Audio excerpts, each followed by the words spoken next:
بسم اللہ الرحمن الرحیم نحمدہ ونصلی علی رسول الکریم اما بعد۔ بزرگوں، بھائیوں، دوستوں، اللہ پاک نے ہمیں دنیا میں بھیجا ہے تو دنیا کی ضرورتیں بھی ہمارے ساتھ لگی ہوئی ہیں۔ دنیاوی ضرورتیں پوری کرنا یہ کوئی منع نہیں ہے، دنیاوی ضرورتیں پوری کر سکتے، اور دنیاوی ضرورتیں پوری کرنے کے لیے دنیا میں محنت کرنا، دنیا حاصل کرنا، مال جمع کرنا، مالدار بننا، دنیا میں سب سے بڑا امیر بننے کی کوشش کرنا اور ایسے اللہ سے دعائیں کرنا یہ کوئی بری بات نہیں ہے۔ قرآن کریم میں بھی کہا گیا اور حدیثوں میں بھی کہا گیا، اگر ہماری مقدر میں مال ہے تو اگر مال جمع کرنے کی ہم کوشش کریں تو یہ کوئی برا نہیں ہے۔ اللہ کے نبی علیہ السلام کی پیاری سنتوں میں سے ایک سنت، جب مسجد میں اللہ کے نبی علیہ السلام تشریف لاتے تو مسجد میں آنے کی 5 سنتیں، ان میں کی ایک سنت یہ ہے کہ جب مسجد میں آئے تو یہ دعا پڑھے، اللہم افتح لی ابواب رحمتی، اے اللہ میرے لیے اپنے رحمت کے دروازے کھول دے۔ تو رحمت کس کو کہتے ہیں؟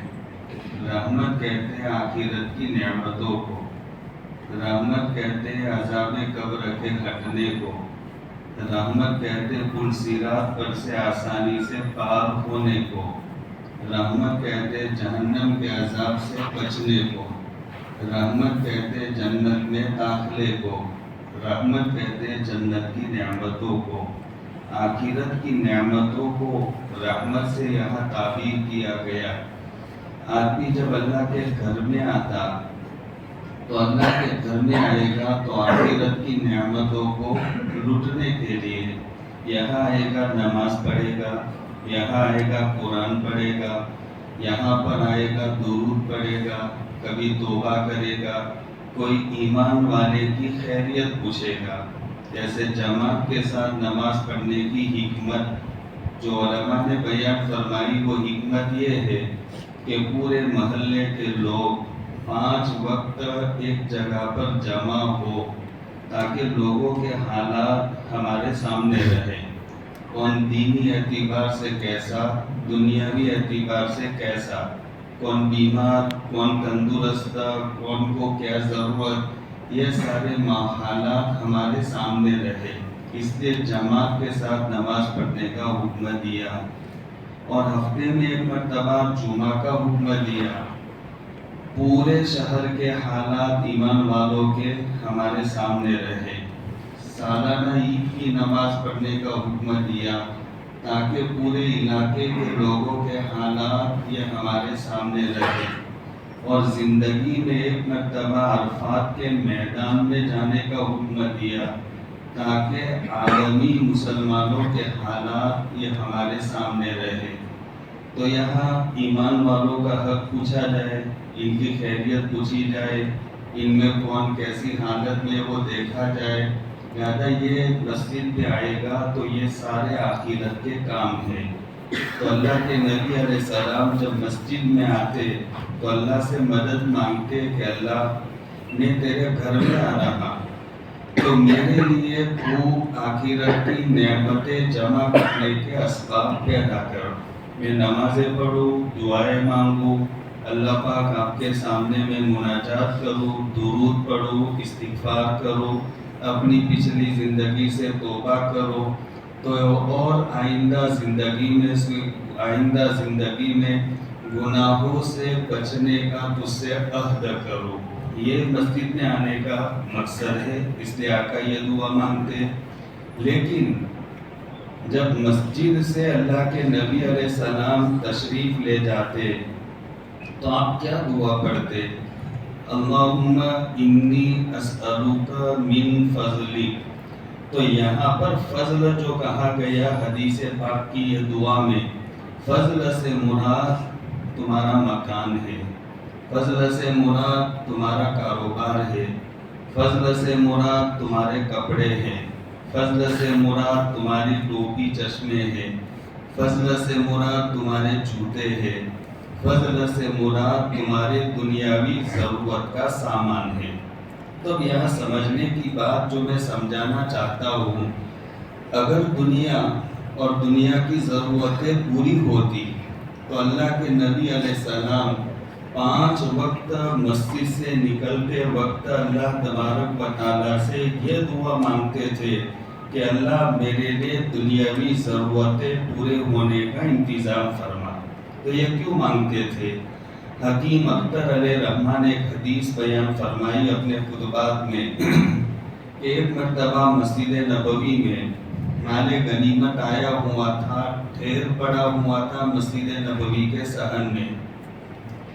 اللہ کے نبی علیہ السلام جب اپنے معمولات سے فارغ ہو کر باہر نکلے تو آپ نے وہ مال کی طرف دیکھ کر فرمایا انا احبہ، یہ مال ہے اور مال سے میں محبت کرتا ہوں۔ قرآن کریم میں مال کو کہا انہ لحب الخیر لشدید، انسان خیر، بھلی، اچھی چیز کی محبت میں بڑا پختہ آدمی ہے۔ تو مال کو قرآن کریم نے خیر کہا، اچھی چیز۔ اگر مال اچھا نہیں تو اس کو خیر کیسے کہا گیا؟ معلوم ہوا کہ مال برا نہیں، مالدار بننا یہ بھی برا نہیں ہے۔ ہمارے اسلاف میں سے بہت سارے ایسے بھی گزرے جو بڑے مالدار تھے اور ان کو مالداری کی وجہ سے اللہ کی طرف سے جنت کی بشارتیں دی گئی ہیں، مالداری کی وجہ سے۔ حضرت عثمان بن عفان ذوالنورین رضی اللہ تعالیٰ عنہما جو اللہ کے نبی علیہ السلام کے بہت چہیتے تھے اور وہ شرمیلے باحیا تھے، وَأَصْدَقُهُمْ حَيَاءً عثمان، بعض صحابہ میں بعض صفتیں نمایاں تھی، کسی صحابی میں یہ صفت نمایاں، بلکہ میں نے ایک حدیث کی کتاب میں بڑی اچھی بات پڑھی کہ انبیاء علیہ السلام کا مجمع یہ 1,24,000 کے قریب، لیکن اس میں علماء بھی بیٹھے، بعض باتیں علوم وحیہ میں سے ہے۔ اس کا مطلب یہ ہوتا ہے کہ یہ بات اللہ کے بتانے کی وجہ سے ہم جان سکتے، ورنہ ہمیں پتہ نہیں چلے گا۔ چند نبیوں کے نام قرآن میں آئے، حدیثوں میں آئے، پھر 1,24,000 یہ بولا جاتا تو اس کا مطلب اللہ پاک نے کسی اپنے نبی پر وحی کے ذریعے سے بتایا کہ ہم نے 1,24,000 نبی بھیجے ہیں، تو بھی ہمیں معلوم ہو سکتا ورنہ جاننا مشکل ہے۔ اتنا ہی مجمع اللہ پاک نے اللہ کے نبی علیہ السلام کو صحابہ کی شکل میں دیا، 1,24,000 نبی اور صحابہ بھی 1,24,000۔ تو اس میں محدثین یہ نکتہ بیان فرماتے کہ ایک صحابی میں اللہ پاک نے ایک نبی کی صفت کو رکھا تھا، تو 1,25,000 نبیوں کے صفات والا مجمع اللہ پاک نے اللہ کے نبی علیہ السلام کو عطا فرمایا تھا، ایسا مقدس مجمع تھا، لیکن ان میں بعض صفات نمایاں تھے، بعض صفات۔ اس میں حضرت عثمان بن عفان رضی اللہ تعالیٰ عنہ حیا بہت نمایاں تھی، واقعہ مشہور ہے، آقا سوئے ہوئے تھے، حضرت ابوبکر صدیق اللہ کے نبی علیہ السلام سے اتنے چھوٹے تھے جتنے آپ کے بعد زندہ رہے۔ حضرت عمر فاروق رضی اللہ تعالیٰ عنہ بھی آپ سے اتنے چھوٹے تھے جتنے آپ کے بعد زندہ رہے۔ حضرت علی رضی اللہ تعالیٰ عنہ بھی آپ سے اتنے چھوٹے تھے جتنے آپ کے بعد زندہ رہے۔ اسی وجہ سے آقا بھی 63 سال کی عمر میں وفات پائی، حضرت ابوبکر صدیق نے 63 سال، حضرت عمر فاروق نے 63 سال، حضرت علی رضی اللہ تعالیٰ عنہ نے بھی 63 سال۔ تو یہی مطلب ہوتا ہے آپ کے بعد اتنے وہ زندہ رہے جتنے چھوٹے تھے۔ دونوں خسر تھے ابو بکر عمر، لیکن داماد اللہ کے رسول اپنے دونوں خسروں سے بڑے تھے۔ حضرت ابوبکر صدیق سے 2.25 سال کے قریب، اور حضرت عمر فاروق رضی اللہ تعالیٰ عنہ سے 13 سال کے قریب یہ بڑی عمر کے تھے اللہ کے نبی علیہ السلام۔ حضرت عثمان رضی اللہ تعالیٰ عنہ کو اللہ کے نبی علیہ السلام نے اپنی ایک بیٹی دی، ان کے انتقال پر دوسری دی، اور دوسری کے انتقال پر آپ نے فرمایا اگر میرے پاس تیسری بیٹی ہوتی تو اس کا نکاح بھی میں عثمان سے کرتا۔ اس سے یہ صحابی کے مقام کا پتہ چلتا ہے، اللہ کے نبی علیہ السلام کو کیسا تعلق تھا۔ عثمان غنی مالدار تھے بڑے، لہذا ایک موقع پر اللہ کے نبی علیہ السلام کے فرمائش پر، آپ کے فرمان پر انہوں نے اتنا مال دیا تھا، گھوڑے اونٹ دیے تھے، لیکن ساتھ میں اشرفیاں لا کر آپ کے دامن میں ڈال دیا تھا۔ تو آقا منبر پر بیٹھے بیٹھے یوں اشرفیوں کو یوں یہ ہاتھ میں، پھر یوں اٹھا کر یہ ہاتھ میں، یوں کرتے جاتے تھے، اور آقا فرماتے تھے آج کے بعد عثمان کوئی کام کرے تو کوئی ٹینشن نہیں ہے۔ کس پر بیان فرماتے؟ مال پر، مال دیا تھا، اس پر آقا ان کو بشارت سنا رہے۔ حضرت عبدالرحمن بن عوف رضی اللہ تعالیٰ عنہ بہت بڑے مالدار تھے، اتنے بڑے مالدار تھے کہ ان کا جب انتقال ہوا حضرت عبدالرحمن بن عوف کا، تو علماء جانتے کہ انتقال پر جب میراث تقسیم ہو تو مال کا 8واں حصہ بیوی کو ملتا ہے۔ 8 لاکھ میں سے 1 لاکھ بیوی کو، اگر 2 بیویاں ہو تو ان کے درمیان میں 1 لاکھ تقسیم ہو جائے گا، اگر 3 ہو تو تینوں کے درمیان 8واں حصہ، اگر 4 ہو تو چاروں کے درمیان، تو 8 لاکھ میں سے 1 لاکھ بیوی کے، اور وہ 1 لاکھ 4 بیویوں میں تقسیم ہوگا۔ حضرت عبدالرحمن بن عوف رضی اللہ تعالیٰ عنہ کی جب میراث تقسیم ہونے لگی، اس وقت ہمیں 4 بیویاں چھوڑی تھی، تو 4 بیویوں کے حصے میں کتنا آیا؟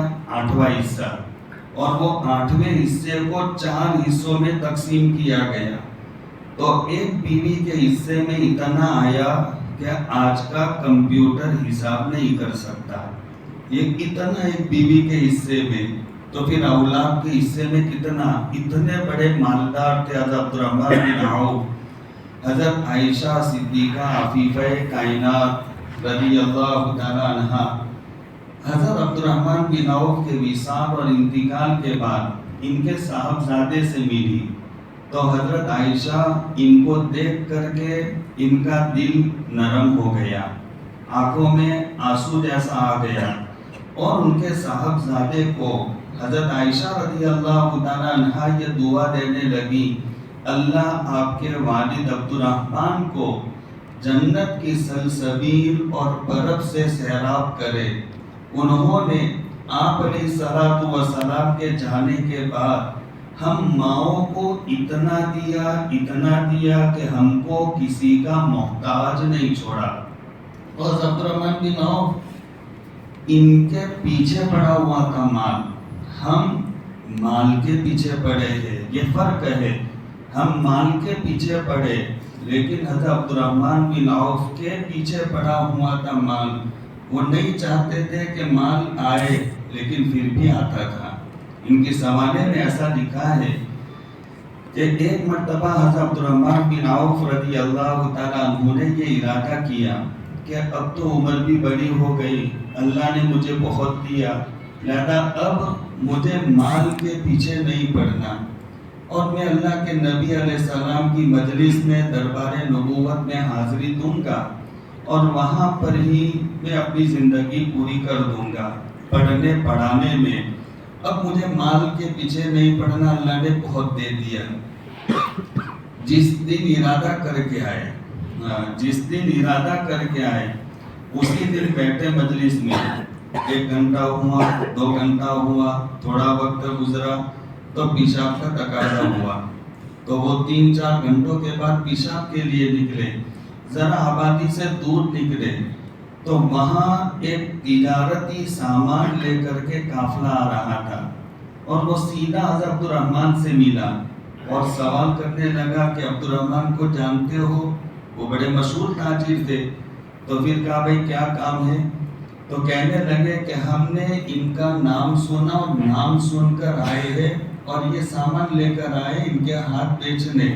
تو کہا بھائی میں عبد الرحمن ہوں لیکن مجھے نہیں چاہیے، بس میں نے آج ارادہ کر لیا، مجھے اب رہنے دو یار، اب مجھے جھنجٹ میں نہیں پڑنا. لیکن وہ بہت اصرار کرنے لگے، بھائی تمہارا نام سن کر آئے لہذا یہ سامان ہم کہاں لے جائیں، آپ کو لینا پڑے گا. عبد الرحمن کو لینا نہیں تھا تو پھر وہ غرض سے کیوں بات کرے. تو عبد الرحمن نے کہا دیکھو اگر بھروسہ ہے تو سودا کرو، میں ادھار لوں گا، پیمنٹ نہیں دوں گا، اور سامان بیچ کر تمہیں پیمنٹ دوں گا، بھروسہ ہو تو بولو. نام پڑا تھا ان کا. تو وہ قافلے والے نے کہا ٹھیک ہے منظور ہے، سودا کر لیا. اور پھر عبد الرحمن بن عوف رضی اللہ تعالیٰ عنہ نے مدینہ میں اعلان کرا دیا. بہت مشہور نام تھا تو ان کا نام سن کر سارے اہل مدینہ سامان خریدنے کے لیے ٹوٹ پڑے. قافلہ دیکھ رہا ہے اور سارا سامان بک گیا. اس میں سے موڑی نکالی اور ان کو دے دی اور جو نفع آیا وہ اپنے جیب میں رکھا. اور ایسا روایت میں لکھا ہے کہ یہ عبد الرحمن پیشاب کرنے گئے تھے لیکن جب واپس آئے مسجد میں تو اپنے دونوں جیب کو یوں پکڑے ہوئے تھے دونوں جیب کو سونے کے سکوں سے بھرے ہوئے. تو مال ان کے پیچھے پڑا ہوا تھا. یہ عبد الرحمن بن عوف بڑے مالدار تھے.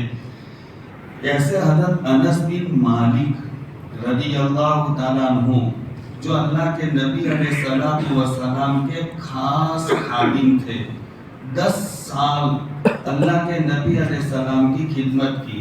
10 سال تک مدینہ منورہ میں جب آ کر تشریف لائے تو حضرت انس کی ماں جن کا نام تھا ام سلیم بنت ملحان، جو بہت بڑی اللہ کے نبی علیہ السلام کی عاشقہ تھی، جو عورتیں اللہ کے نبی علیہ السلام کی محبت کو پی ہوئی تھی، لہذا ان میں حضرت ام سلیم کا نام ہے. ام سلیم کا آقا کو دیکھا کہ آقا ذرا بھوک کی حالت میں، ام سلیم کو پتہ چلا تو گھر پر حضرت انس اپنے بیٹے کو ایک روٹی کا ٹکڑا لیا اور روٹی کا ٹکڑا لے کر ان کا امامہ تھا تو وہ کھولا اور ان کے کنارے پر روٹی کا ٹکڑا باندھا اور پھر کہا کہ جاؤ اللہ کے نبی علیہ السلام کو دے آؤ، اس لیے کہ میں نے آپ کو ذرا بھوک کی حالت میں دیکھا ہے.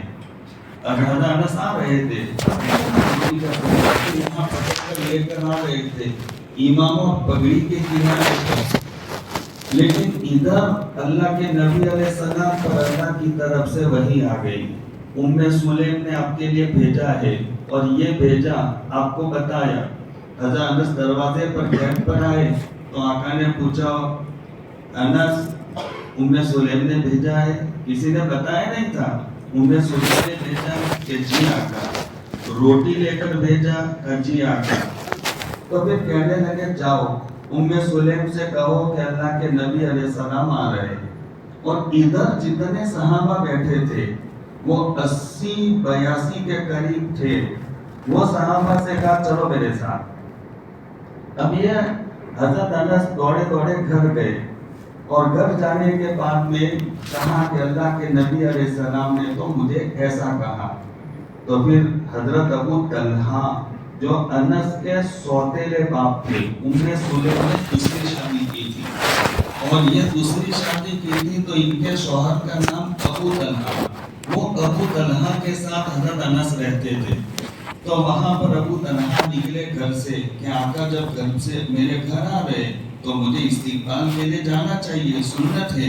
تو وہ نکلے تو مجمع دیکھ کر کے ڈر کی وجہ سے گھر میں گھس گئے اور ام سلیم سے کہنے لگے ام سلیم آقا آ رہے. تو کہا آنے دو.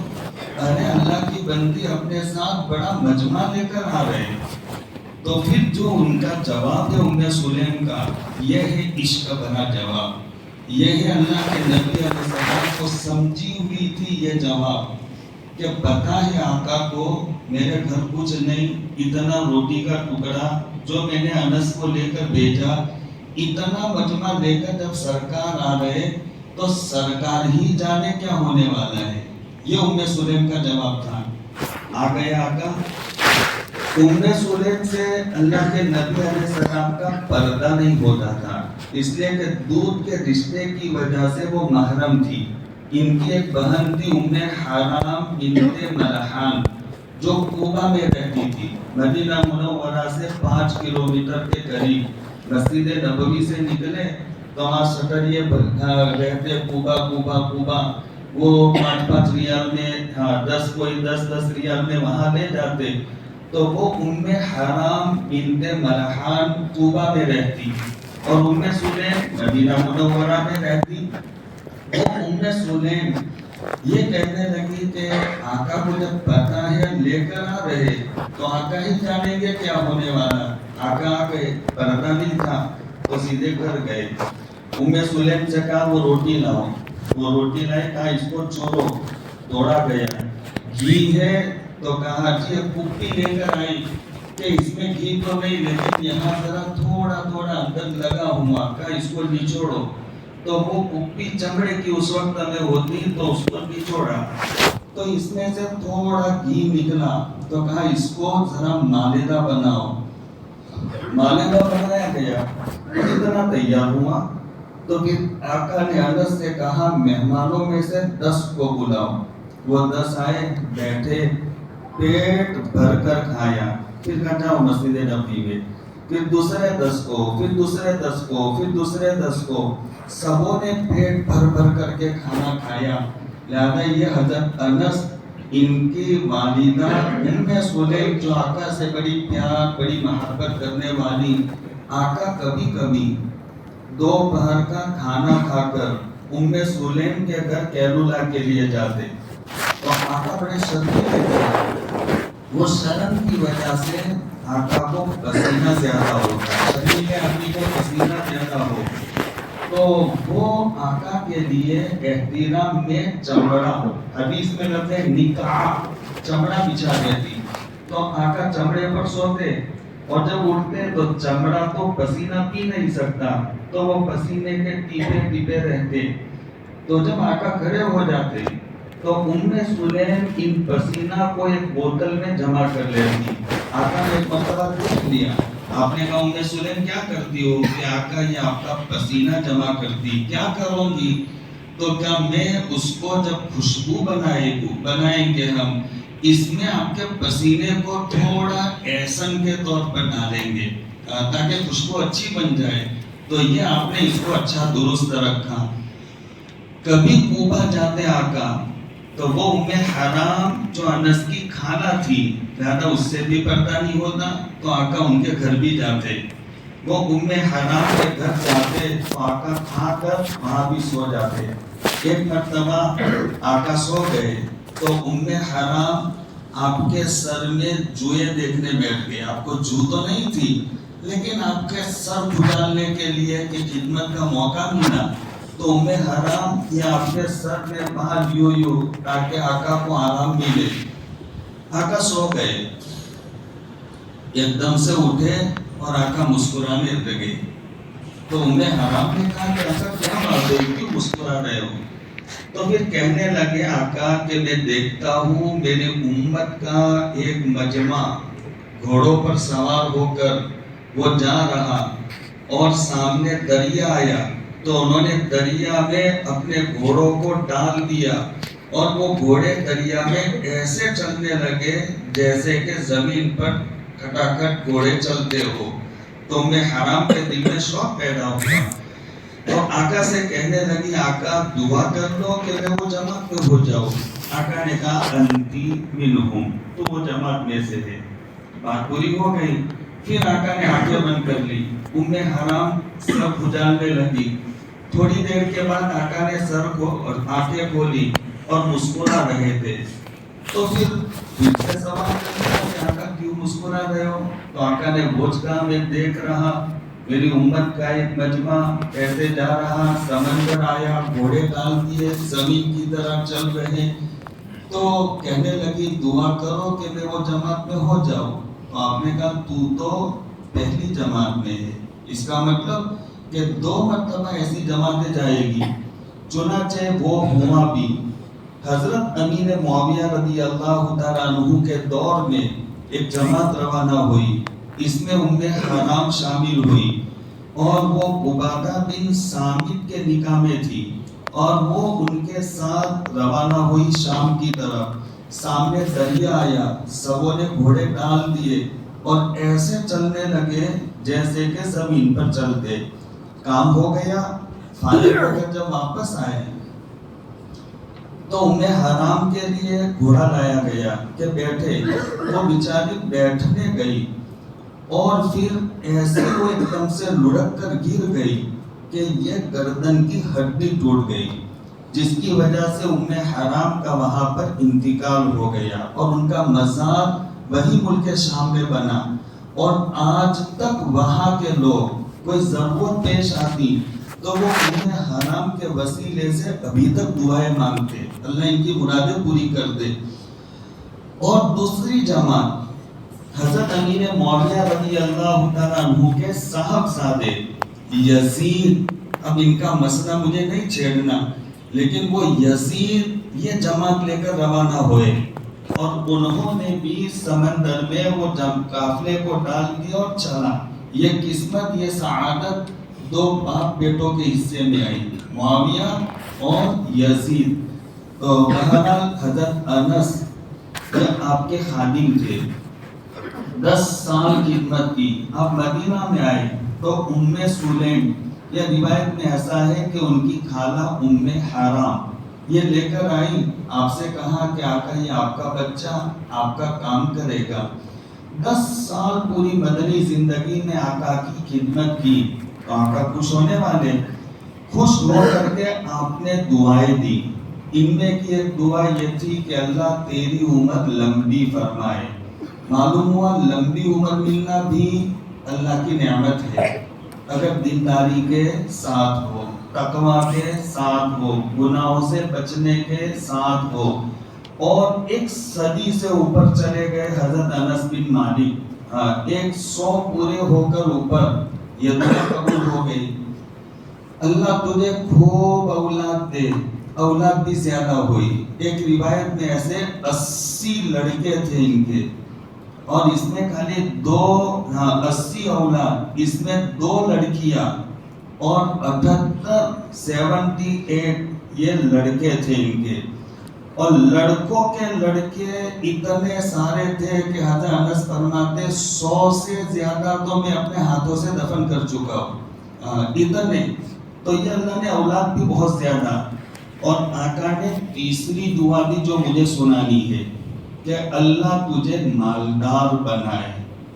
یہ دعا اللہ تجھے مالدار بنائے. تو بھئی مال برا تھا تو آقا اپنے اتنے پیارے لاڈلے صحابی کو کیوں دعا دے رہے کہ اللہ تجھے مالدار بنائے. بہت مالدار ہوئے. حضرت انس 10 سال خدمت کرتے تھے تو ان کے پاس ایک پیالہ تھا جو لکڑی کا تھا، جس کو اردو میں کہتے چھاگل. تو وہ چھاگل اور وہ لکڑی کے پیالے میں وہ آقا کو پانی، دودھ، شہد ملا پانی اس میں پلاتے تھے. لہذا یہ بڑا برکتی ہو گیا. آقا استعمال کرتے تو بڑا یہ مبارک ہو گیا پیالہ. حضرت انس کے پاس تھا وہ. اور ایک نکتے کی بات بتاؤ، یہ پیالہ میں بصرہ میں امام بخاری علیہ رحمہ کو پانی پینے کا شرف ملا ہے. یہ پیالہ میں جب وہ بخاری بنے ہیں امام بخاری، کہ وہ پیالے میں امام بخاری کو پانی پینے کا شرف مل گیا ان کو. تو وہ جب میراث تقسیم ہونے لگی تو حضرت انس کا ایک بیٹا نضر بن انس، وہ نضر بن انس نے کہا کہ یہ پیالہ مجھے دے دو. اور اس وقت کے حساب سے کہا 5 لاکھ درہم یہ میرے حصے میں سے کاٹ لو. سمجھتے ہو کچھ بات؟ یعنی کتنا مال چھوڑا حضرت انس نے. کتنے مالدار، یہ پیالہ دے دو. اس کو فرائض اور سراجی کی بحث میں کہتے ہیں کوئی چیز لے کر صلح کر لینا. تو وہ ایک بیٹے نے کہا مجھے اتنا میرے حصے میں سے کاٹ لو اور مجھے پیالہ دے دو. بڑے مالدار تھے حضرت انس بن مالک. تو مالدار ہونا کوئی بری بات نہیں ہے. اب مال جمع کرو اور خوب مالدار بنو.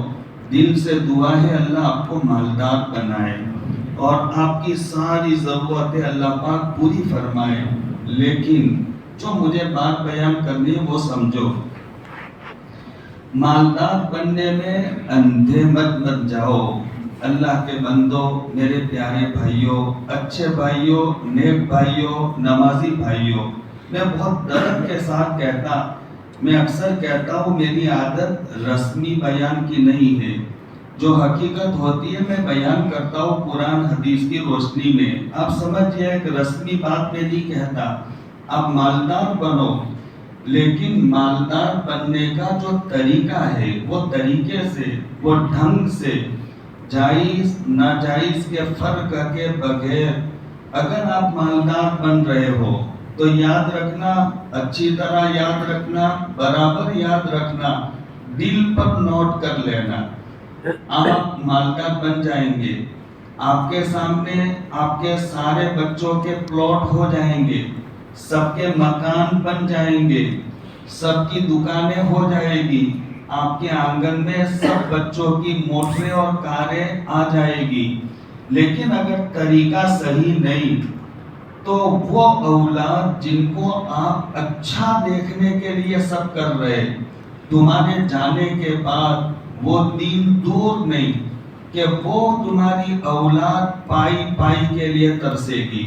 مال کبھی بچے گا نہیں ان کے پاس.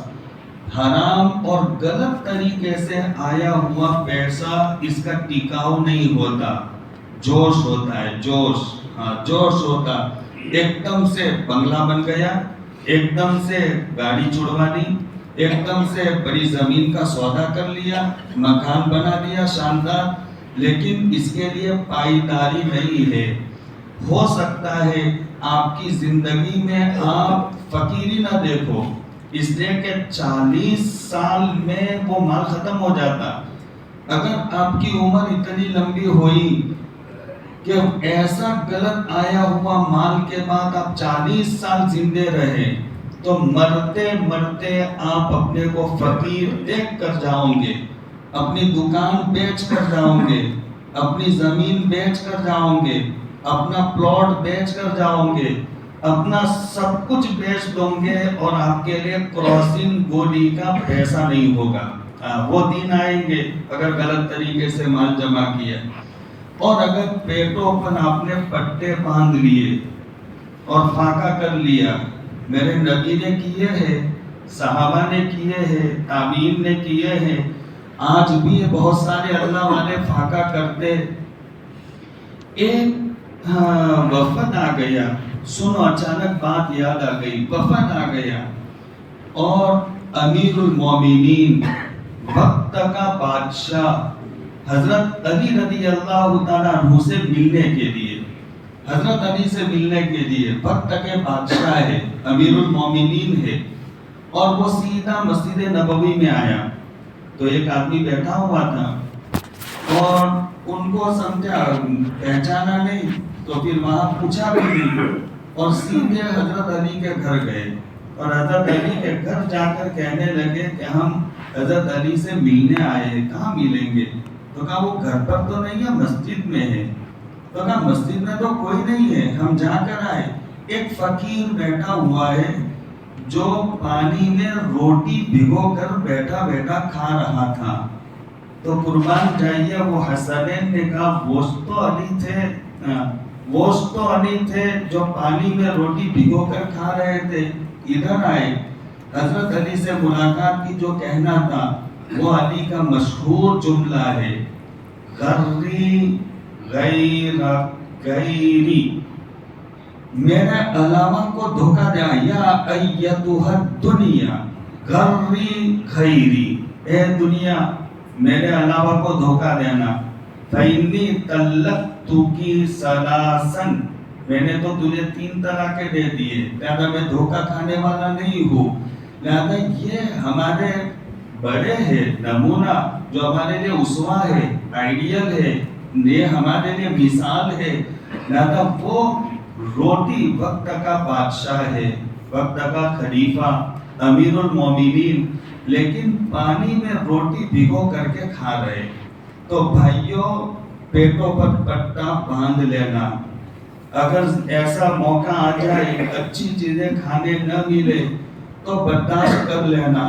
کبھی گھر بند کر کے گھر کے کونے میں بیٹھ کر اللہ کے سامنے رو لینا کہ اللہ لوگوں کی حالت اچھی، لوگ رمضان میں فروٹ لے جا رہے، کوئی وہ لے جا رہا، لیکن میرے اللہ میری مقدر میں نہیں ہے، اور میں اپنے بچوں کو کیلے بھی نہیں دلا سکتا۔ آدمی کا دل دکھے گا، ظاہر سی بات ہے، جی تو چاہے گا کہ سب لے جا رہے ہیں تو میں بھی لے جاؤں، لیکن اپنی پوزیشن نہیں ہے تو اللہ کے سامنے کہہ دینا۔ ہاں، اللہ کے سامنے، میں نے اثر میں کہا تھا ید اللہ ملآ، ید اللہ ملآ، اللہ کے پاس سب چیزوں کے ذخائر ہے، اللہ کے ہاتھ بھرے ہوئے۔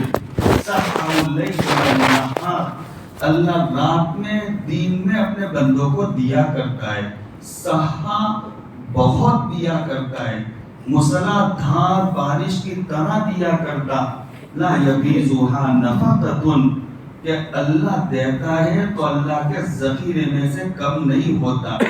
اللہ کے سامنے کونے میں بیٹھ کر اللہ کو کہنا، اللہ میرے سینے میں بھی دل ہے، میرے دل میں بھی جذبات ہے، میرے بیوی کے مطالبات ہے، میرے بچوں کی کچھ امیدیں ہیں، اے اللہ میرے بھی کچھ خواہشات ہیں، اے اللہ میرے لیے کچھ انتظام کر دے۔ لیکن میرے اچھے بھائیوں، او کھلی کے اچھے لوگوں، کبھی اللہ کے واسطے حرام میں ہاتھ مت ڈالنا۔ میں آپ سے کہتا ہوں، اللہ کے گھر میں بیٹھ کر آپ اجڑ جائیں گے، آپ کی نسلیں تباہ ہو جائیں گی، آپ کی نسلوں کے پاس کچھ بچے گا نہیں اگر حرام میں ہاتھ ڈالا۔ اگر ڈالا ہے تو میرا اللہ غفار ہے، ستار ہے، تواب ہے، رحمان ہے، رحیم ہے، کریم ہے، غفور ہے۔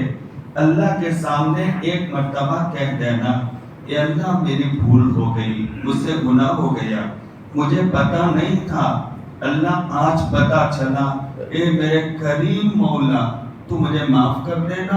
میں آج سے آپ سے پکا عہد کرتا کہ میں بھوک کی وجہ سے مر جاؤں گا، لیکن کبھی حرام کا لقمہ نہ اپنے پیٹ میں جانے دوں گا، نہ اپنی بیوی کو کھلاؤں گا، نہ اپنی اولاد کو حرام سے سیراب کروں گا۔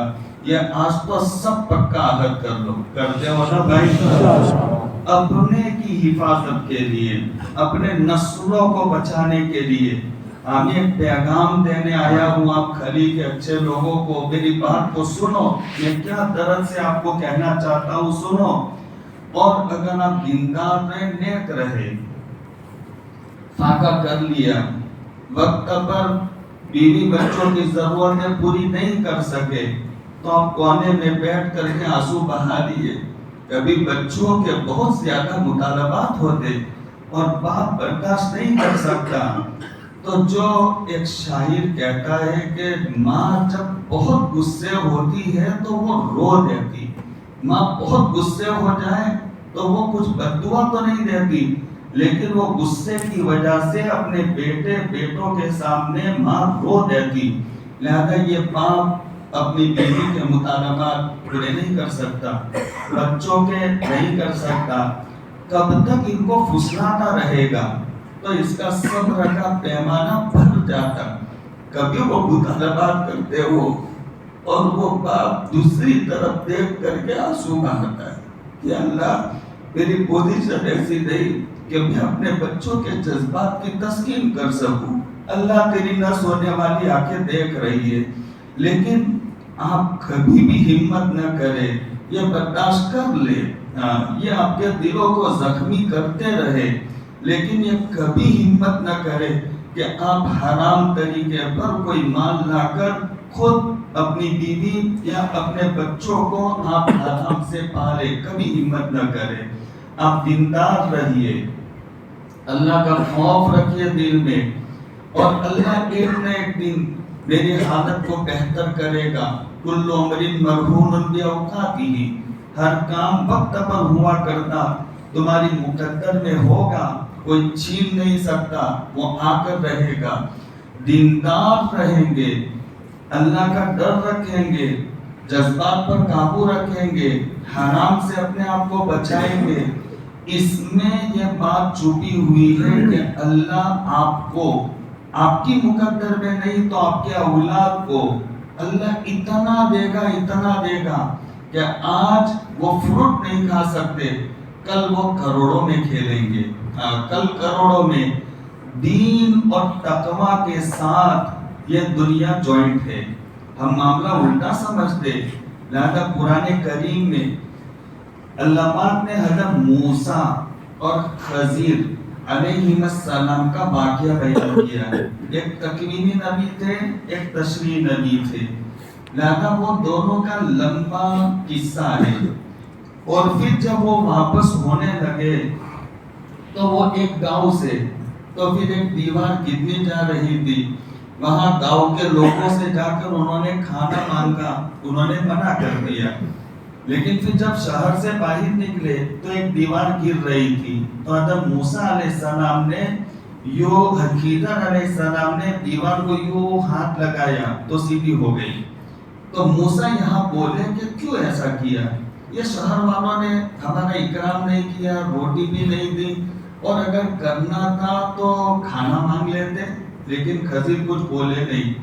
پھر جب جدائیگی کا وقت ہوا تو جو واقعات پیش آئے تھے اس کی حقیقت کو بیان کیا۔ تو یہاں بیان کرنے لگے کہ ہم نے وہ دیوار کو اس لیے ٹھیک کیا کہ وہ دیوار 2 یتیم بچوں کی تھی، اور وہ دیوار کے نیچے جڑ میں ان کے بڑوں نے کچھ مال دفن کر لیا تھا۔ علامہ ابن کثیر علیہ رحمہ بیان فرماتے سونے کی لمبی لمبی تختیاں وہاں پر رکھی تھی، وہ دیوار میں سونے کی۔ اگر وہ دیوار گر جاتی تو شہر کے لوگ آتے، اینٹیں روڑے ہٹانے کے بہانے اگر کسی کے ہاتھ میں وہ سونے کی تختی اینٹ آ جائے تو لے کر بھاگ جاتا، اور ہمیں ان کو بچانا تھا اور ان بچوں کو مالدار بنانا تھا، اس لیے ہم نے دیوار ٹھیک کروا دی۔ اور کیوں مالدار بنانا تھا؟ کیوں مالدار بنانا تھا؟ قرآن کہتا ہے وَكَانَ أَبُوهُمَا صَالِحًا، اس وجہ سے کہ ان بچوں کا باپ نیک تھا، لہذا خدا کا خوف والا، تقوی والا، اور اس نیکی کا بدلہ ہمیں ان بچوں کو دینا تھا مال کی شکل میں۔ علامہ ابن کثیر علیہ رحمہ بیان فرماتے یہاں ابن سے مراد ان بچوں کی پیڑھی میں 7ویں پیڑھی کا بوڑھا یہ نیک تھا جس کی نیکی کا بدلہ مال کی شکل میں 7ویں پیڑھی کو مل رہا ہے۔ سمجھ میں آ رہا ہے کھلی والوں؟ تو یہ زندگی، اس کا نتیجہ یہ ہوگا اللہ پاک آپ کی اولاد کو مالدار بنائے گا۔ اگر خدا کے خوف کی وجہ سے اپنے جذبات پر قابو رکھا، اللہ مالدار بنائے گا۔ اور اگر غلط طریقہ، سنیے غلط طریقہ، بالخصوص اگر سود پہ ہاتھ ڈال دیا، استغفر اللہ نستغفر اللہ الف مرہ نستغفر اللہ۔ قرآن کریم میں اللہ پاک نے جتنے گناہ بیان کیے، کسی گناہ پر اللہ نے اتنا تیور بدل کر بات نہیں کی جتنی اللہ پاک نے تیور بدل کر کے بات کی ہے یہ انٹرسٹ اور سود کے معاملے میں۔ اور اللہ پاک نے کہا فَأْذَنُوا بِحَرْبٍ مِّنَ اللَّهِ وَرَسُولِهِ کہ اگر یہ سود میں ہاتھ ڈالتے تو آ جاؤ میدان میں اور مجھ سے لڑنے کے لیے تیار ہو جاؤ۔ اللہ کی میں تھوڑی سی قدرت بیان کرتا ہوں، سمجھو ایک مثال دے کر۔ حضرت تھانوی قدیسہ سرہ بیان فرماتے کہ اللہ پاک نے زمین میں رگیں بنائی ہیں، نسیں بنائی ہیں، جیسے ہماری باڈی میں رگیں ہیں ایسی زمین میں، اور ایک رگ پر اللہ پاک نے ایک فرشتے کو بٹھا دیا. اللہ پاک کو کوئی ایریا اجاڑنا ہوتا تو وہ فرشتے کو کہتے وہ رگ کھینچو. وہ پتنگ کی ڈور کی طرح آہستہ آہستہ جھٹکے دیتا جس کا نتیجہ ہوتا ایک ہتو بھوج. سمجھتے ہو؟ جب راتوں رات ختم ہو گیا صبح میں اخبار میں ہیڈنگ میں چھپا تھا کہ ایک ہتو بھوج یعنی آج تو کوئی نام و نشان نہیں. یہ میرا اللہ کی قدرت ہے. وہ ایک رسی کو کھینچ رہے زمین کو پھاڑ کر ساری کی ساری آبادی اور شہر کو زمین میں دھسا دے. یہ اللہ کی قدرت ہے. وہ اللہ یوں کہتا ہے کہ اگر انٹرسٹ میں ہاتھ ڈالنا تو میرے سامنے میدان میں آ جاؤ. کیا حال ہوگا ہمارا؟ اللہ جب لڑنے پر آئے تمہارے سر کے بال بھی ختم ہو جائیں گے, تمہاری نسلیں اجڑ جائیں گی, تمہارا کاروبار برباد ہو جائے گا, یہ بیچتے بیچتے پک کر تلاش ہو جاؤ گے, تمہارے پاس ایک آنا نہیں بچے گا. اللہ سے جنگ ہے یہ اللہ سے لڑائی ہے. ایک آنا نہیں بچے گا, ایک آنا. سرکار مدینہ صلی اللہ علیہ وسلم فرماتے اذا ظہر الربا فی قریۃ, جب کسی گاؤں میں, کسی آبادی میں, کسی بستی میں اگر ربا اور سود کا لین دین عام ہو جائے. سنو, اگر کسی بستی میں سود کا لین دین آج معمولی ہو گیا, عورتوں تک یہ سود دینے 500 5000 تو سیدھا عورتیں برقع پہننے والی, یہ ایسی سیدھی شریف عورتیں وہ سیدھا یوں کہتے ہیں کہ اس پر کیا دوں گے, ارے یہ حرام کی روزی گھر میں آ رہی ہے, بچے پل رہے حرام کی روزی سے, اور آپ اور میں خوش فہمی میں کہ اللہ مال دے رہا. ارے مال نہیں کر رہا, ہمارے مال اور ہمارے نسلوں کے اجڑنے کا سامان تیار ہو رہا. بات بہت اچھی طرح سمجھنا میں کیا کہنا چاہتا.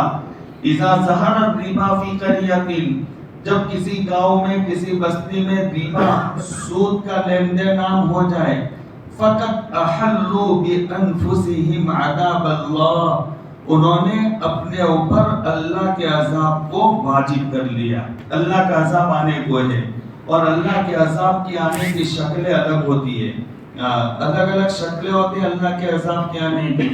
اللہ دل میں سے چین کو چھین لیتا, شکل ہوتی. بھائیوں میں اختلاف ہوتا, اللہ کے عذاب کی شکلیں. کورٹوں کے چکر ہوتے, اللہ کے عذاب کی شکل. ہسپتالوں کے دھکے ہوتے, اللہ کے عذاب کی شکل. بچہ کوئی جرم میں پکڑا جائے, اس کے پیچھے ہزاروں لاکھوں تمہارے تباہ ہو گئے, اللہ کے عذاب کی شکل. اللہ پاک سیدھا کوئی آفت آسمان سے بھیج دے, اسی کو عذاب کہے, ایسا نہیں ہوتا. اللہ ایسا آپ کو دبوچتا رہے گا کہ وہ اللہ کے عذاب سے آپ بچ نہیں سکو گے جب تک کہ تمہارا سارا مال تباہ نہ ہو جائے, ساری جمع پونجی یہ جب تک ختم نہ ہو, اللہ کی طرف سے یہ پکڑ ختم نہیں ہوگی. آج یہی ہو رہا ہے. حرام طریقہ, بھائی بھائی میں محبت نہیں ہے. وہ زمانہ تھا بوڑھوں کا زمانہ, ہم نے بھی دیکھا, بہت سو نے دیکھا, کیسی محبت, کیسا پیار, ایک دوسرے کے ساتھ ہمدردی. آج یہ آنکھیں وہ محبت دیکھنے کو ترس رہی ہے, لیکن وہ محبتیں بوڑھے اپنے ساتھ لے کر کے قبروں میں چلے گئے. کہاں سے لائے وہ محبت؟ بھائی بھائی کا دشمن ہے, چچا بھتیجا بھتیجے کا دشمن. اسباب پر تو غور کرو, کیوں ہو رہا ہے, کیوں ہو رہا ہے؟ ہمارے سامنے بھائیوں کے حقوق نہیں, ایمان والوں کے حقوق نہیں.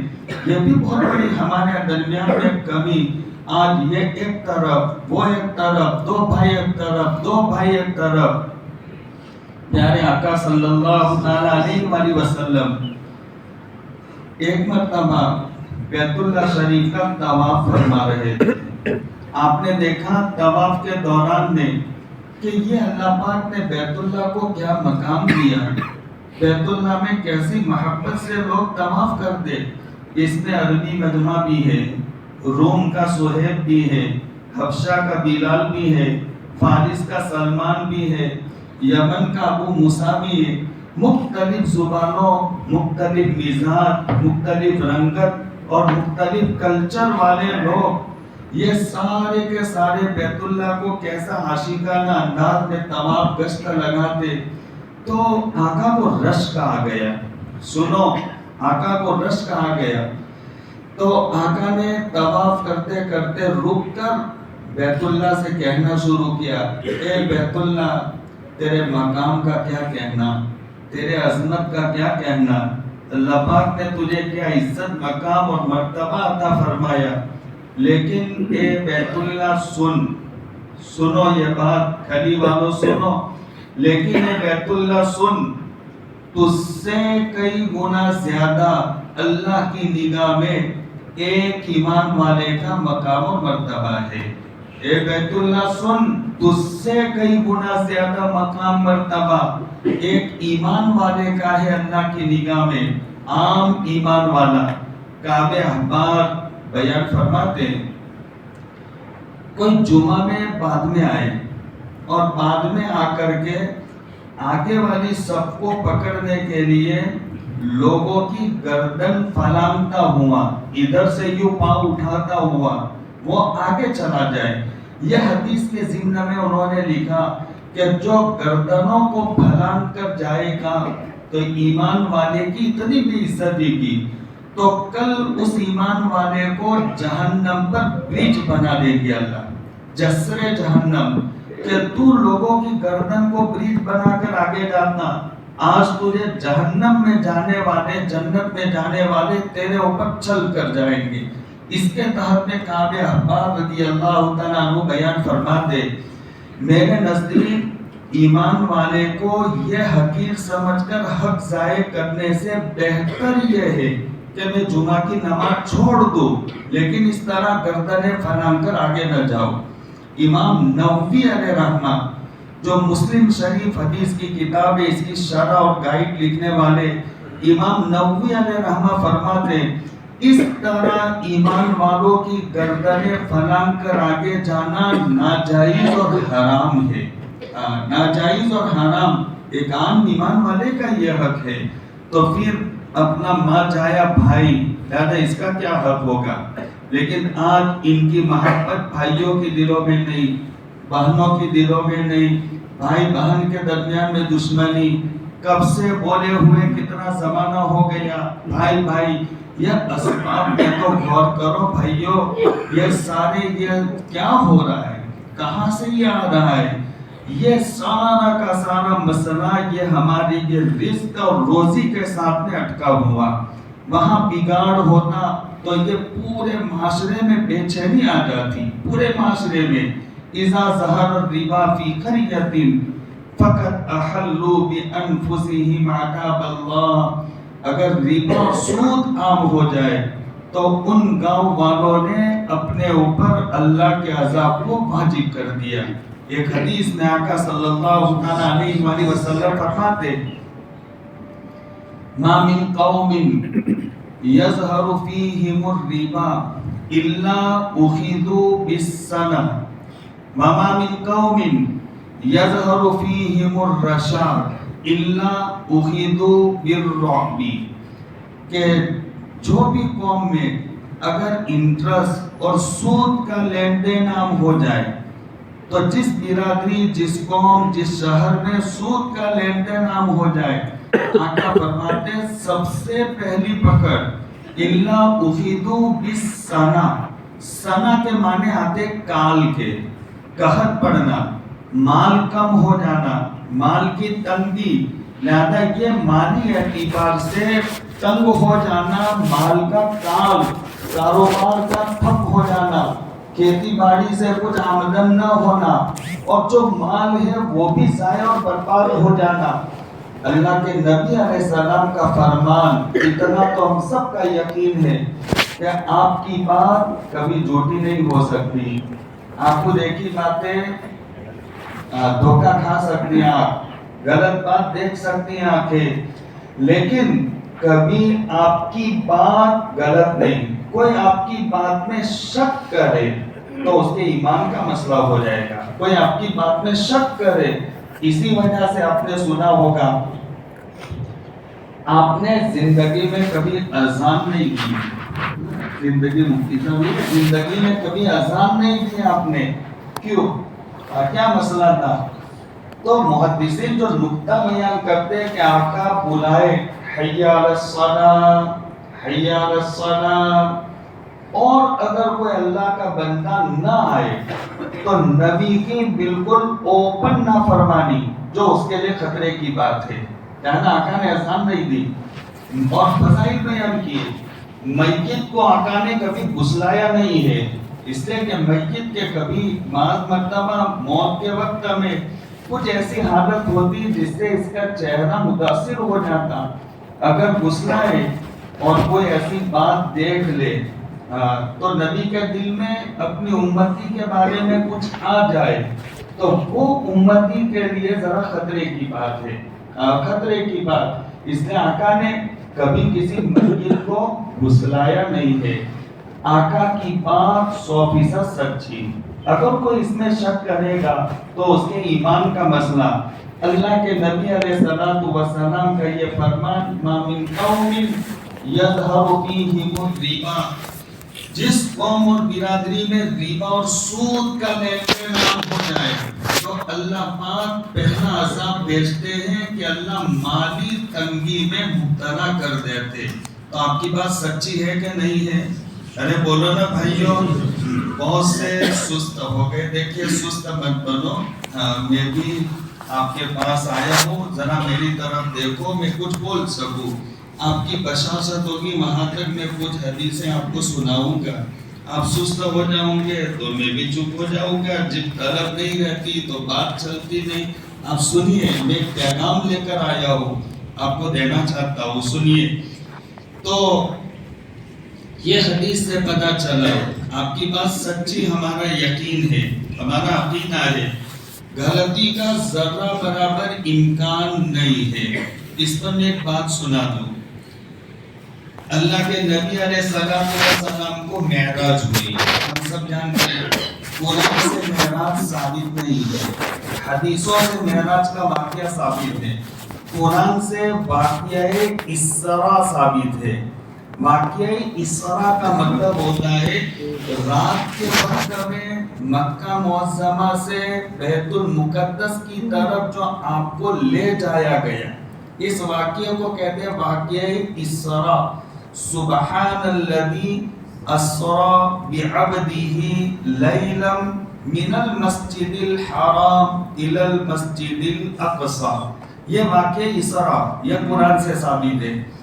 آپ کو یہاں سے بیت المقدس جو 1500 کلومیٹر کے قریب ہے وہاں لے جایا گیا، پھر وہاں بیت المقدس کے سیدھ میں آسمان کے دروازے ہیں، تو وہاں پر اللہ پاک نے معراج اور سیڑھی لگائی، معراج سیڑھی کو کہتے، وہ معراج اور سیڑھی لگائی، اور وہاں سے اللہ کے نبی علیہ السلام آسمانوں پر گئے۔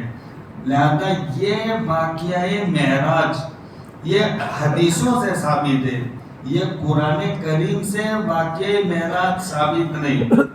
خیر میں اس سے کیا سنانے جا رہا تھا، دماغ سے نکل گیا۔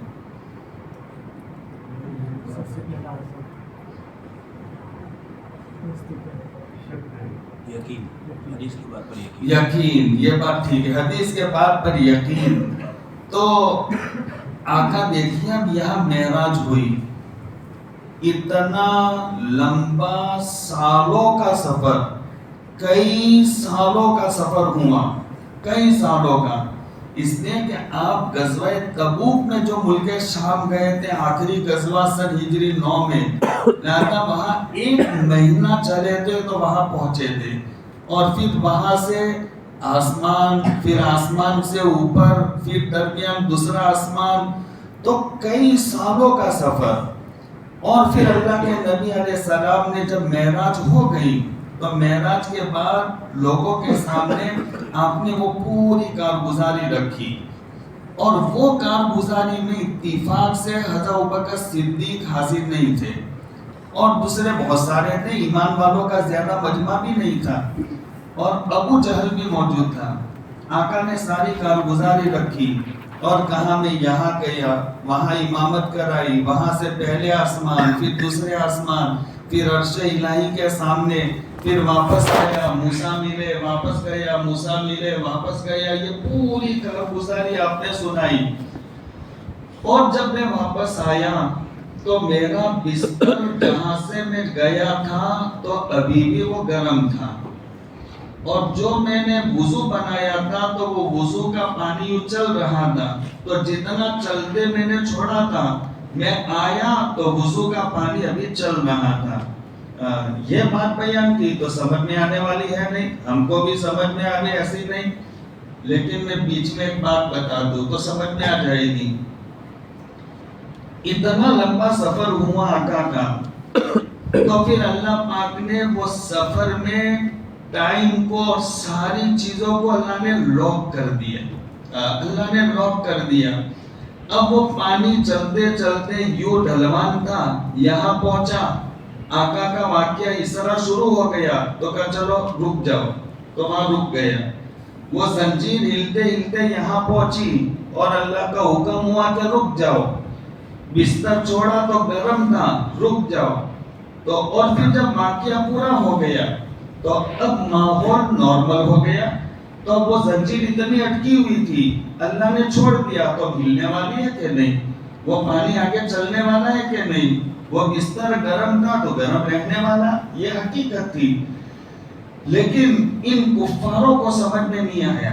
تو سمجھ میں نہیں آیا تو ابو جہل اس نے کہا کہ آج اگر صدیق کو ابو بکر اللہ کے نبی سے اگر بدگمان بدظن کرنا ہے تو چاند سے، تو سیدھا مجلس سے اٹھ کر سب سے پہلے ابو بکر صدیق کے پاس پہنچ گیا. اور پھر کہنے لگا کہ اگر کوئی آدمی کہے ایسا ویسا، میں یہاں گیا، وہاں گیا، وہاں گیا، اور پھر میں جب واپس آیا تو میرا بستر گرم تھا، کنڈی ہل رہی تھی، وضو کا پانی چل رہا تھا، تو ماننے جیسا ہے؟ ابو بکر صدیق نے کہا نہ، ماننے جیسا نہیں ہے. تو اس کی جان میں جان آ گئی. یہاں آج ابو بکر اللہ کے نبی سے بدظن ہو جائیں گے. پھر جھٹ سے بولا کہ تمہارے نبی محمد یہ بات کہہ رہے صلی اللہ علیہ وسلم. تو ابو بکر صدیق بھی جھٹ سے بولے کہ پھر تو وہ سچ کہہ رہے ہیں. جبھی سے ان کا لقب ہو گیا صدیق، اس لیے کہ یہ زبان کبھی جھوٹ نہیں بول سکتی. گفتہ اللہ بوت، گرچہ حلقوں میں عبداللہ بوت. ان کا کہاں، اللہ کا کہاں. دین کی بات جو کہے، وما ينطق عن الهوى ان هو الا وحی یوحى، دنیاوی بات نہیں، دین کی بات نبی جو کہتے، لہذا وہ اپنی خواہش اپنی مرضی سے نہیں، وہ اللہ کی بات ہے جو ان پر ڈالی جاتی ہے، وحی کی جاتی. تو جب اللہ کی بات تو ومن اصدق من اللہ قیلا، اللہ سے کس کی بات سچی ہو سکتی؟ اور نبی کی بات اللہ کی بات، اس میں جھوٹ کا کوئی احتمال نہیں. لہذا یہ 100% سچی بات ہے، اوریجنل بات ہے، ڈپلیکیٹ کا اس میں کوئی شائبہ بھی نہیں ہے. اب بتاؤ میرے پیارے بھائیوں، میں نے اگر انٹرسٹ میں اور سود میں ہاتھ ڈالا تو میری بربادی میں کوئی شک ہے؟ بتاؤ بھائی، کوئی شک ہے میری بربادی میں؟ میری نسلیں اجڑ جائے گی. ان اللہ یربی الصدقات ویمحق الربا، تفسیر ہوتی ہے مسجد میں، کبھی یہ آیت پر مفسر صاحب تفسیر کریں گے تو سننا وہاں کہ یمحق الربا، اللہ ربا کی وجہ سے مال نہیں نسلیں بھی اجاڑ دیتا ہے، نسلیں بھی. یہ بہت سارے میرے وڈیل بیٹھے ہوئے مجمع میں، حضرت مولانا بھی انہوں نے دیکھا بہت سارا ماحول. میکا میں پورا محلہ تھا بنیوں کا محلہ تھا، اور پورا کا پورا علاقہ یہ ان سے جڑا ہوا تھا. پیسوں کی ضرورت پڑے تو وہاں، اور وہاں وہ انٹرسٹ اور سود پر پیسے دیتے. برادری بڑی مفلوج الحال تھی، پائی ان کے پاس ضرورت کی نہیں تھی، لہذا وہ سارا ان سے جڑا ہوا تھا، اور ان کے پاس پیسے رکھنے کی جگہ نہیں تھی. لیکن آج میں کہتا ہوں دین میں دیا لے کر نکلو، پورے علاقے میں ایک بنیا تلاش کرو، کہاں گئے وہ سارے، کہاں گئے؟ مال تو گیا لیکن نسلیں اللہ نے اجاڑ دی۔ علماء یہ فرماتے کہ جو نسل یہ اس میں ہاتھ ڈالتا، اللہ پاک پہلا عذاب یہ دیتا ہے کہ اللہ تمہیں لڑکوں سے محروم کر دے گا، لڑکیاں گھروں میں آتی رہے گی، اور اگر لڑکا آ بھی گیا تو وہ دماغ سے آدھا پاؤ ہوگا، دوبارہ کام نہیں بنے گا۔ یہ اب دیکھو یہ شکلیں شروع ہو گئی۔ اس لیے میرے بھائیوں میں بہت درد سے کہتا ہوں یہ کام ایمان والے کے لیے مناسب نہیں ہے۔ اللہ پاک بہت غفور و رحیم ہے۔ صبح کا بھٹکا شام آ جائے بھٹکا ہوا نہیں کہا جاتا، بھولیں انسان ہی سے ہوتی ہے، ہم ہی سے گناہ ہو جائیں گے، لہذا وہ گناہ کرتے کرتے اللہ سے توبہ کریں گے۔ حدیث میں کوئی گنہگار بندہ اللہ کے سامنے ہاتھ اٹھاتا اور کہتا ہے میرے پروردگار مجھے معاف کر دے، حدیث قدسی ہے، تو مجھے معاف کر دے، تو اللہ پاک کہتے ہیں کیا میرا بندہ جانتا ہے کہ میرا کوئی رب ہے جو میری گناہ پر پکڑ نہیں کر سکتا؟ کتنا پیاری بات، اللہ پاک اپنے اس مانگنے والے بندے سے، کیا میرا بندہ جانتا ہے میرا کوئی رب ہے جو میرے گناہ پر پکڑ کر سکتا؟ میں نے اس کو بخش دیا، میں نے اس کو معاف کر دیا۔ پھر وہ گناہ کر بیٹھتا تو پھر اللہ سے مانگتا تو اللہ پاک وہی بات کہتے، پھر گناہ کر بیٹھتا پھر اللہ سے مانگتا تو اللہ پاک یہی بات بیان فرماتے، اور تیسری مرتبہ تو اللہ پاک فرماتے جا میں نے معاف کر دیا، جا جو چاہے کر۔ ہاں یعنی مانگتا رہے، میں معاف کرتا رہوں گا۔ اللہ میرے بڑے کریم ہے، بڑے رحیم ہے، بڑے رحمان ہے۔ اللہ کو ہم نے جانا نہیں ہے۔ اللہ ایک قرآن کریم کی آیت ہے ما یفعل اللہ بعذابکم ان شکرتم وآمنتم۔ دیکھتے ہو اللہ کا بیان، اللہ کیا فرماتے ہیں میرے بندو میں تمہیں عذاب دے کر کیا کروں گا، میں نے عذاب کے لیے تھوڑی تمہیں بنایا ہے، کتنا پیار ٹپکتا ہے، میں تمہیں عذاب دے کر کیا کروں گا؟ اگر تم ایمان لاتے ہو اور ایمانی اعمال کرتے، میرا اللہ تو بندوں کو عذاب دینا نہیں چاہتا۔ ہاں اس لیے جس نے گناہ کیا حدیث پاک میں اور گناہ کا پتہ چلنے نہیں دیا، یہ بھی ایک بہت بڑا مسئلہ ہے، گناہ اور اوپن گناہ، تو اس کی تو مغفرت نہیں ہوتی، اللہ پکڑ کرنا، لیکن گناہ کیا اور وہ جانتا اللہ جانتا اور توبہ کیے بغیر مر گیا، تو اللہ پاک کل میدان حشر میں ایسا سینکڑوں گناہ لے کر آنے والا اس کو بلا کر اس پر رحمت کی چادر ڈال کر، پیار کی چادر ڈال کر اللہ اس سے پوچھیں گے میرے بندے تو نے یہ گناہ کیا تھا، تو نے یہ گناہ کیا تھا، تو نے یہ، اس کے پاس انکار کی گنجائش نہیں ہوگی۔ پھر اللہ فرمائیں گے کہ میرے بندے تجھے گناہ کیا، میں نے دنیا میں ستاری کا معاملہ کیا، یعنی گناہ اوپن نہیں ہوا اور لوگوں کو پتہ نہیں چلا، آج اگر میں عذاب دوں گا تو لوگوں کو پتا چل جائے گا کہ یہ بھی اتنا بڑا گنہگار، تو میں نے دنیا میں تجھے چھپائے رکھا تھا، آج بھی تجھے معاف کر دیتا ہوں، جا بائی پاس جنت میں چلا جا۔ یہ ہے خدا کا کرم، خدا کا رحم۔ اس اللہ کو چھوڑ کر میرے بھائیوں کہاں جا رہے ہم؟ اللہ سے لو لگاؤ، اللہ سے تعلق پیدا کرو۔ اللہ فعال لما یشاء فعال لما یرید، ان اللہ هو الرزاق ذو القوة المتين، ان اللہ على كل شيء قدیر، تبارک الذی بیدہ الملک وهو على كل شيء قدیر، مالک الملک تؤتی الملک من تشاء وتنزع الملک ممن تشاء وتعز من تشاء وتذل من تشاء بیدک الخیر انک على كل شيء قدیر۔ اللہ کی صفت تخرج الحی من المیت وتخرج المیت من الحی۔ وہ اللہ مجھے دو روٹی نہیں دے گا بھائی، سمجھنے کی اللہ کی یہ صفات ہے، اتنا قادر مطلق ہے اللہ، وہ اللہ کیا بھوکا ہمیں سلائے گا؟ اللہ ہمیں 2 روٹی نہیں دے گا؟ اللہ ہمیں مکان کا انتظام نہیں کرے گا؟ کیوں جلد بازی کرنے میں میرے اللہ کو ناراض کرنے ہم تلے ہوئے ہیں؟ اللہ کی ذات سے بڑی امیدیں رکھ کر کبھی غلط جگہ پر ہاتھ مت ڈالو، نہیں تو مال تباہ ہونے کے ساتھ ساتھ ہماری نسلیں بھی اجڑ جائے گی، کہیں کے اب نہیں رہیں گے۔ اس لیے سب سے بنیادی چیز ہے ہمارے مال میں حرام طریقے سے بچنا۔ سب سے اہم مسئلہ یہ روزی کا مسئلہ ہے، آج اسی میں گڑبڑیاں ہو رہی ہے۔ اس لیے اگر کوئی میرا بھائی اللہ کا بندہ، اللہ کے نبی علیہ السلام کا امتی، اگر غلطی سے کام ہو گیا، کسی سے کہنے کی ضرورت نہیں، میرا اللہ غفار ہے، سن لے گا۔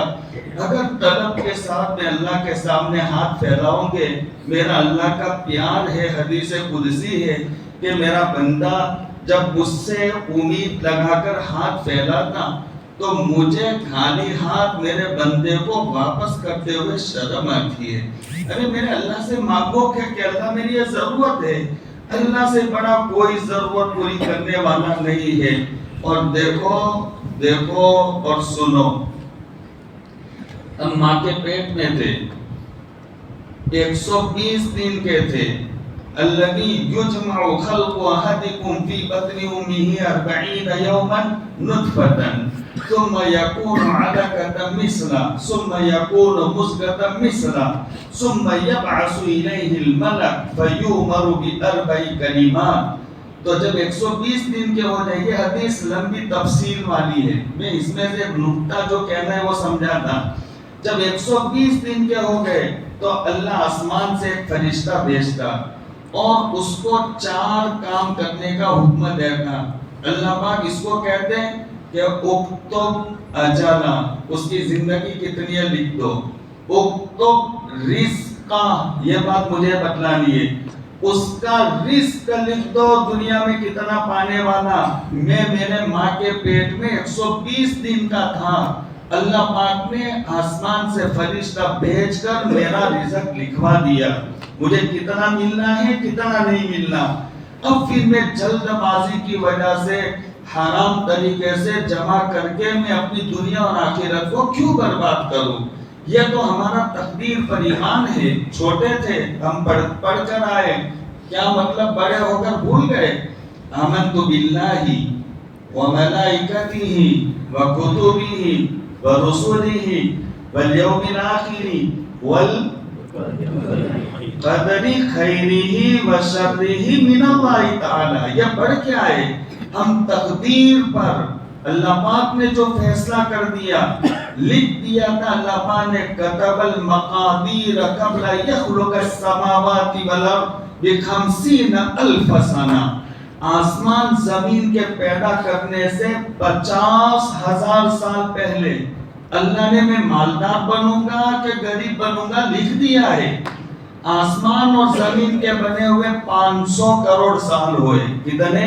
500 کروڑ سال آسمان زمین کے بنے ہوئے۔ اور حدیث میں ایسا ہے، کتب اللہ المقادیر قبل یخلق السماوات والارض ب50,000 سنہ، آسمان زمین کے پیدا کرنے کے 50,000 سال پہلے اللہ پاک نے تو مالدار بنے گا لکھ دیا ہے۔ تو پھر کیوں جلد بازی کرتے؟ مالدار بننے کے چکر میں کیوں اللہ کو ناراض کرتے؟ ہم سے بڑا نادان کون ہے، ناسمجھ کون ہے ہم سے بڑا؟ ملے گا تو وہ جو اللہ نے لکھ دیا ہے 50,000 سال پہلے، ملے گا تو وہ جو ہم ماں کے پیٹ پہ تھے اللہ پاک نے لکھ دیا ہے، اکتب رزقا، اس سے ایک آنا زیادہ نہیں ملے گا۔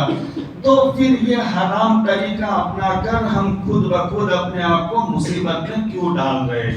یہ اس لیے میرے بھائیوں اب سستی ہونے لگی ہے، چلیے بات پوری کر لیتے ہیں، لیکن آؤ ہم سب اللہ سے توبہ کر لیں۔ اچھا دل سے سب کہہ لو، دل میں اللہ تعالیٰ سے۔ ابھی نقد اللہ کے گھر میں بیٹھے، فرشتوں کا ہجوم ہے، ذکر کی مجلس و فرشتے گھیر لیتے، فرشتوں کی حاضری ہے، اللہ کا گھر ہے، اللہ کی رحمتوں کا نزول ہے. اللہ کے گھر میں بیٹھ کر فرشتوں کی حاضری میں دل میں اللہ سے کہہ لو اللہ معاف کرنے والا، اللہ بھول ہو گئی، کبھی غلط طریقے پر ہم کوئی روزی اور کوئی مال نہیں کمائیں گے، جو معاملہ ہو گیا اس کو ختم کر لیں گے، جو معاملہ ہو گیا اس کو ختم کر لیں گے. المعدة حوض البدن والعروق واردة إليها فإذا صحت المعدة صدرت العروق بالصحة فإذا فسدت المعدة صدرت العروق بالسقم. یہ حدیث میں مشکاہ شریف کی روایت ہے. لہذا اس میں جیسا ادھر ڈالو گے اسی انداز کے تم سے اعمال صادر ہوں گے. پریشانیاں پیدا ہو ایسے اعمال، ایسا یہاں پر جیسا جائے گا، حرام کا کھانا گیا تو ایسے ہی اعمال، حلال اور پاکیزہ روزی تو ایسے ہی اعمال. اس لیے اگر ہم سے ایسی بھول ہو گئی تو اللہ کو حاضر ناظر رکھ کر اپنا بچاؤ اس میں ہے. ہاں اپنا بچاؤ، میں کہہ رہا ہوں اس لیے نہیں، کوئی امام صاحب کہہ رہے اس لیے نہیں، کوئی دعوت کا ساتھی کہہ رہا ہے اس کے لیے نہیں، کوئی اصلاح معاشرہ کا ذمہ دار کہہ رہا ہے اس کے لیے نہیں. یہ قرآن اور حدیث کی تعلیم ہے، اس لیے یہ قرآن اور حدیث کی تعلیم ہے. اگر ایسے میں نے مال جمع کیا تو میں فقر کلاش بن جاؤں گا، میری نسلیں اجڑ جائے گی. تو کیا عقل مندی کا کام ہم کرتے، کیا عقل مندی کا کام کرتے. اس لیے ضرورت ہے اپنے روزی کے معاملے میں ذرا باریک بینی سے دیکھا کرو، باریک بینی سے دیکھا کرو. ڈیری والا تھا اور دودھ بیچا کرتا تو آدھا پانی ملا تھا اور آدھا پانی ملا کر کے وہ بیچتا تھا. لوگ خریدتے تھے. ممبئی میں دودھ والا آتا تو وہ دودھ کے کین میں برف رکھ کر آتا، بہت سے ممبئی میں دیکھا ہوگا. اور صفائی سے کیسے چوری ہوتی، اور عورتیں بھی ایسے دھوکے میں کہ بیچارہ دودھ والا اچھا ہے کہ ٹھنڈا دودھ بگڑے نہیں تو برف رکھ کر، لیکن برف تو دودھ میں پانی بنے گا نا، تو پانی بنانے کا ملانے کا بہترین فارمولا، لیکن صفائی سے چوری. تو ایسے دودھ بیچنا، 1 سال 1.5 سال دودھ بیچا اور پھر اس کے بعد اب اپنے وطن جانے کا اتفاق ہو گیا تو چلا کر پورے سال 2 سال کی کمائی. اس نے ایک بندر پال رکھا تھا، بندر بھی ساتھ میں، اور اس کا ایک چھوٹا بیٹا تھا. وہ تینوں چلے ہوائی جہاز میں کو بیٹھے، اور ہوائی جہاز میں پانی کے جہاز میں، اور سمندر کے بیچ میں پہنچے. اور وہ بندر 1 سال 1.5 سال کی کمائی کی تھیلی اشرفیوں والی لے کر اوپر چڑھ گیا. اب اس کا ہائی ایک دم پریشر، یہ بلڈ پریشر ہائی ہو گیا کہ اب کیا یہ سال بھر کی کمائی، اور یہ اوپر لے کر کے چلا گیا. اب وہ پھسلا رہا ہے، ذرا ڈانٹے پوری یوں کر دیا تو مسئلہ گیا، تو برابر پھسلا رہا ہے. لیکن اس نے تھیلی کھولی، ایک سکہ دریا میں ڈالا اور ایک سکہ کشتی میں ڈالا، ایک دریا میں ایک کشتی میں. پوری انصاف کے ساتھ میں وہ تھیلی کے 2 حصے کر لیے. اب وہ بیچارہ باپ اس کا ایک سکہ سمندر میں تو ادھر ٹچ ہو رہا ہے، ایک سکہ ڈالتا ہے. دیکھیے غلط طریقے سے کیسے جاتا ہے، یہ میں سمجھاتا ہوں غلط طریقے سے کیسے جاتا. تو وہ آدھا دریا میں اور آدھا کشتی میں. تو پھر وہ باپ رو رہا تھا تو بیٹا بولا ابا رو مت، پانی کا پیسہ بولو، پانی کا پیسہ ہمیں سمجھ میں نہیں آتا. یہ غلط طریقے میٹر بند کر لو. اچانک بچی کے ڈلیوری کا ایسا مسئلہ کہ وہ 1.5 لاکھ کا خرچ، اور تم حساب جوڑو گے تو وہ 4 میٹر رہتا تو ابھی تک میں 1.5 لاکھ بنتا. لیکن وہ 1.5 لاکھ، اب یہ بچی پریشان بھی ہو رہے ہیں، دوا کھانے میں بھی رکے ہوئے ہیں، اور صاحب کیا کر 1.5 لاکھ بھی دے رہے ہیں، اور بچی کا پیٹ چروا کر اس کو کمزور بھی کر رہے. جائے گا یہ طریقے سے، بچے گا نہیں. ہاں اللہ کی قدرت بہت بڑی ہے. اس انداز سے گڑیا ہمارے بھائی ہے چھوٹے بھائی، انہوں نے ایک رسالہ لکھا ہے، چھوٹا سا خلق خدا کے ساتھ ہمدردی، کاکوسی میں پڑھاتے ہیں مولانا عبدالحمید، ان میں یہ واقعات انہوں نے بڑے اچھے اچھے واقعات لکھے.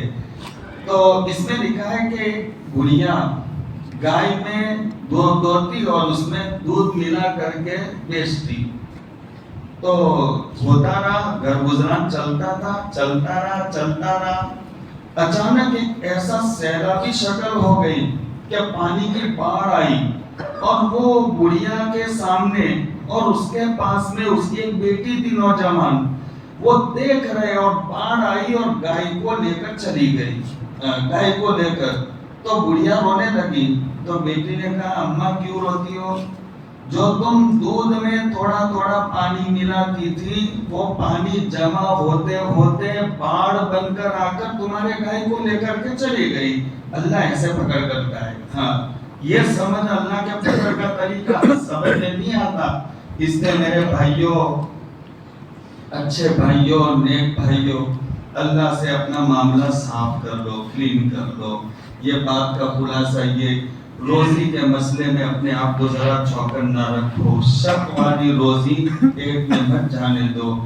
کروڑوں کی مالیت ہو، میں اپنی بات کرتا ہوں، میری تربیت ایسی ہوئی، مجھے ابھی تک اپنی ذات پر بھروسہ ہے ابھی تک کہ کروڑوں کی ملکیت ہو لیکن یہ کہ ہمارے لیے مناسب نہیں تو دل میں ذرا خلش بھی نہیں آتی. ہم چھوٹے تھے، بہت چھوٹے، 2, 2.5, 3 سال کے، اور اس وقت میں ہمارے رشتہ داروں کی طرف سے کچھ ادھر ادھر سے ان کے رسومات اور رواج کے اعتبار سے کھانے، غربت کا ایسا زمانہ کہ میں نے ان آنکھوں سے میری ماں کو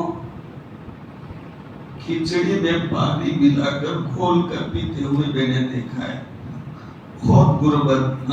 کبھی پیاز کے ساتھ میں روٹی کچھ نہیں ہوتا، سالن، بہت وہ زمانہ بالکل نظروں کے سامنے، اور ماں بھوکی رہتی، اچھا آپ کو کھلاتی، اور سونے سے پہلے پھر وہ کھچڑی لے کر کے کبھی دودھ ملا کر گھول کر کے پی جاتی. لیکن ہم کو حرام کھلاتے نہیں سکھائے. آ جاتا، ڈھک کر رکھ دیتی، اور پھر رات اندھیرا ہو جاتا تھا جب وہاں دے کر آؤ.